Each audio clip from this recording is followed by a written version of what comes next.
Pra galera que já é inscrita no canal, me vê separando material reciclado e já vê no vídeo o Chico, automaticamente é obrigado a pensar, segura que lá vem bomba, o homem é doido. Pessoal, aqui a solicitação ela foi um tanto quanto inusitada. Meu filho Lucas, ele parou tudo que ele estava fazendo nesse dia e pediu para que eu fizesse uma katana em papelão.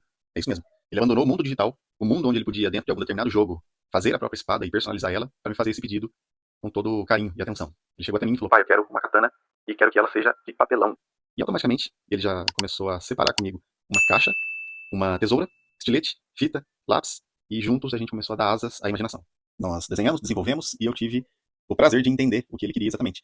E quando chegou a parte mais perigosa do projeto, né, que é mexer com tesoura com ponta, mexer com estilete, com pistola de cola quente, aí o Lucas ele continuou me ajudando, só que de forma segura. Então, assim como os gatos, eles ficam livres dentro de casa, né, para agir conforme as minhoquinhas da cabeça deles, o Luquinha teve essa missão de proteger os gatos e fazer, de alguma forma, eles não chegarem próximo ali da pistola de cola quente e também dos cortes que eu estava fazendo com o estilete.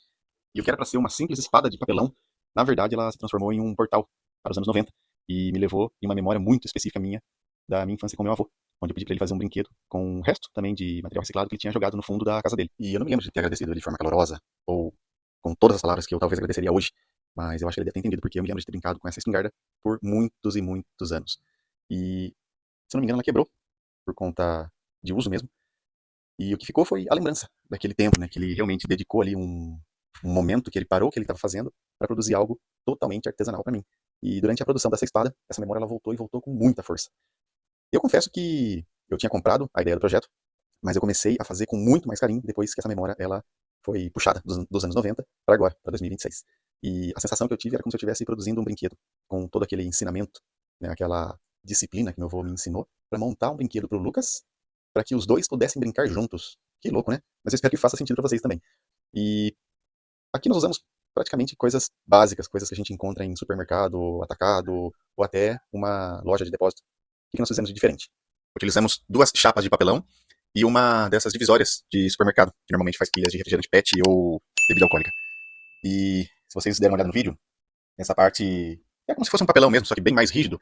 Ele serviu para dar um reforço para o papelão. E o papelão ele entrou como se fosse um sanduíche ao redor dessa parte mais reforçada, eu diria.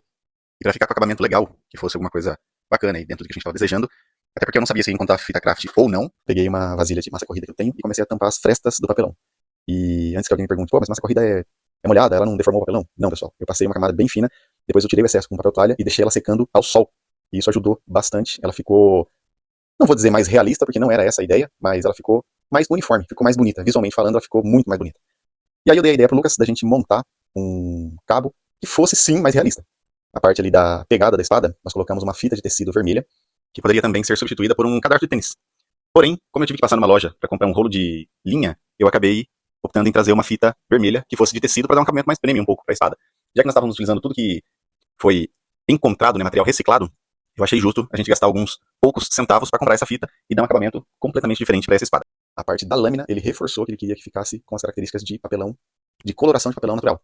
Então o que eu fui atrás? De um rolo de fita craft para enrolar a espada e dar um pouco mais de uniformidade à lâmina e também para tampar todas aquelas ondulações do papelão. Aqui já entra a parte do pai com toque, que para ele a espada já estava perfeita do jeito que estava, porém eu não queria deixar aquilo no meio do caminho. Então eu resolvi sim ir atrás desse rolo de fita, onde foi bastante difícil de encontrar, sim, confesso, não foi fácil. Também não é um rolo de fita muito barato, se não me engano acho que eu paguei ali aproximadamente R$ 25. Só que nessa busca pela fita, nós começamos a trocar ideia e identifiquei uma outra coisa que ele queria fazer. Acompanhe o próximo vídeo, se inscreva no canal. Valeu, pessoal!